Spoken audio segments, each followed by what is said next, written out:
Discover the captivating world of Anne, a skilled author who brings to life compelling narratives of courageous heroines on a quest to uncover their true purpose and experience enduring love.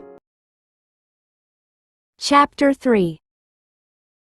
The attraction was undeniable. As Amethyst whispered in her ears, "Our mate," Soraya felt a magnetic pull she couldn't resist. The man's kiss was electrifying, and as he held her close, Soraya found herself lost in a trance, her usual defenses crumbling. She surrendered to the inexplicable desire that surged through her body, becoming a willing participant in this intoxicating dance of passion.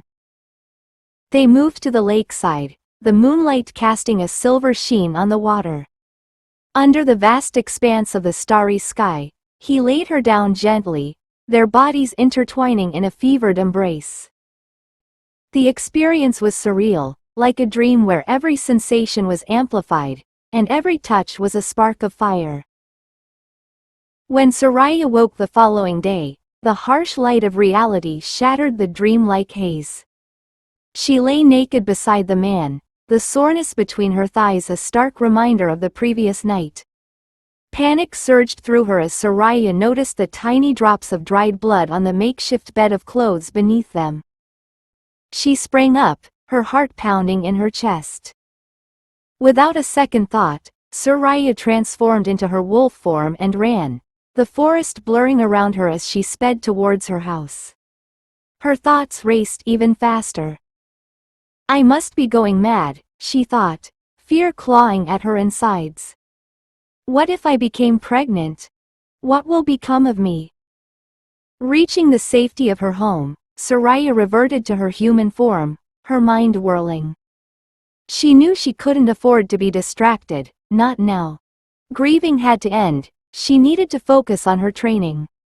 Becoming the alpha leader of the pack was paramount. Meeting her mate might feel like destiny, but her true purpose was to lead, to command her army, and to avenge her father's death. Determination steeled her resolve. The encounter with her mate was a complication, but it wouldn't deter her.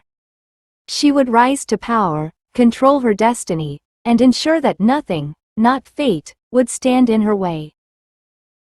The training grounds are a vast open space surrounded by dense forest.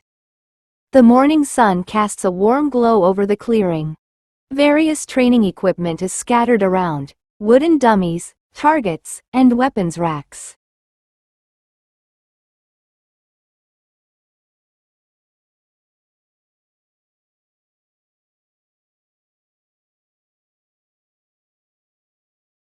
Soraya stands in the center, looking determined. Tony, an experienced and battle-worn werewolf warrior, approaches her. "All right, Soraya. Today, we start your training. Your cousin Mark may have the pack's support, but you've got something he doesn't, my training and his weaknesses," Tony said thoughtfully. Soraya nods firmly. "I'm ready, Tony. Tell me everything I need to know." "That's the spirit.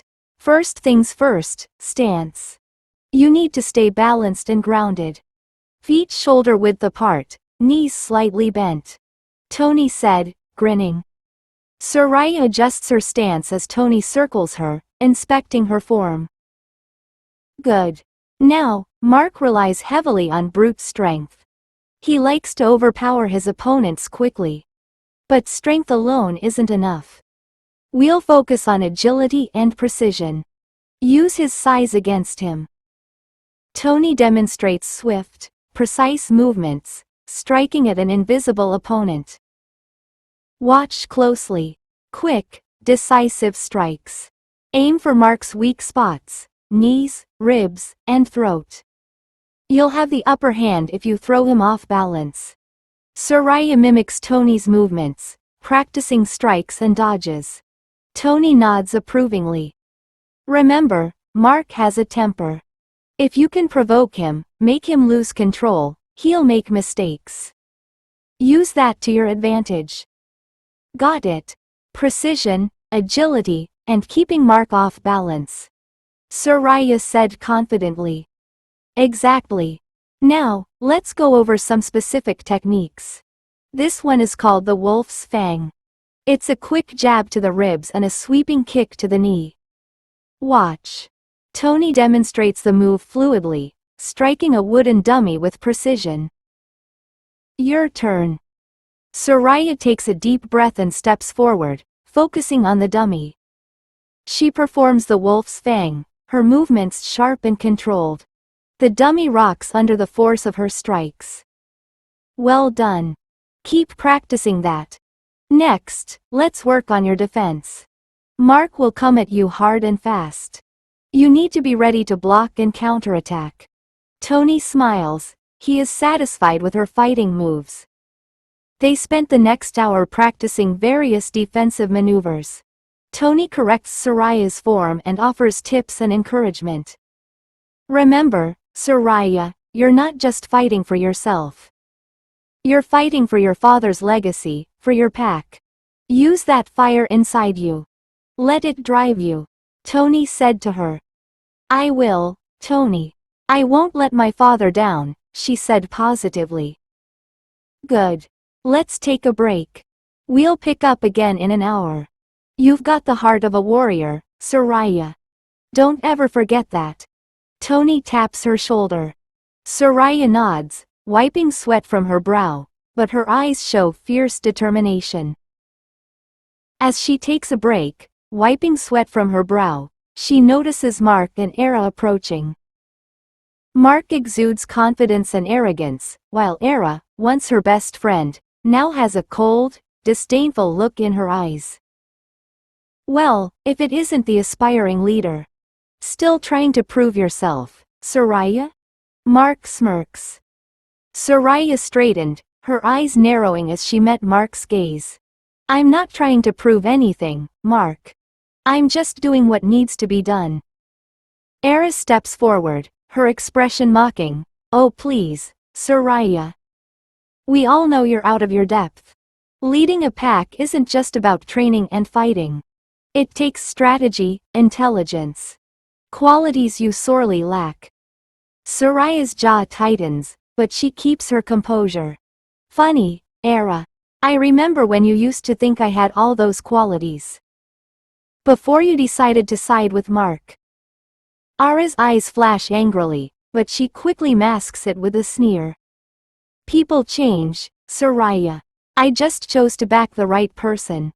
Someone with real leadership potential. I think being the pack's Luna appeals to you more than our friendship, Soraya said with a grin. Mark stepped closer, his tone condescending. Face it, Soraya. You're better off stepping down before embarrassing yourself and the pack. We need strong leadership, not someone still trying to figure things out. Soraya's eyes blaze with determination. She takes a step forward, her voice steady and robust. You underestimate me, Mark, just like everyone else who doubts me. I will lead this pack and do it better than you ever could. The strength of a leader isn't just in their muscles or strategies. It's in their heart and their resolve. Mark laughs. Big words, cousin. Let's see if you can back them up when it matters. Era crosses her arms, looking down her nose at Soraya. And don't expect any help from me, Soraya. You're on your own. Soraya faced them with a fierce smile and said, I wouldn't have it any other way. Mark and Era exchange glances, clearly not expecting Soraya's unwavering confidence. They turn and walk away, their presence leaving a palpable tension in the air. Soraya watches them go, her resolve even more vital. She turns back to the training ground, her eyes scanning the scene as she takes a deep breath, centering herself. Mark stops mid-stride, turning back with a smirk. Era looks at him, curious. He strides closer to Soraya, his eyes glinting with challenge. Mark stared tauntingly. You talk a big game, Soraya. How about we put those words to the test? Right here, right now. Subscribe for more videos.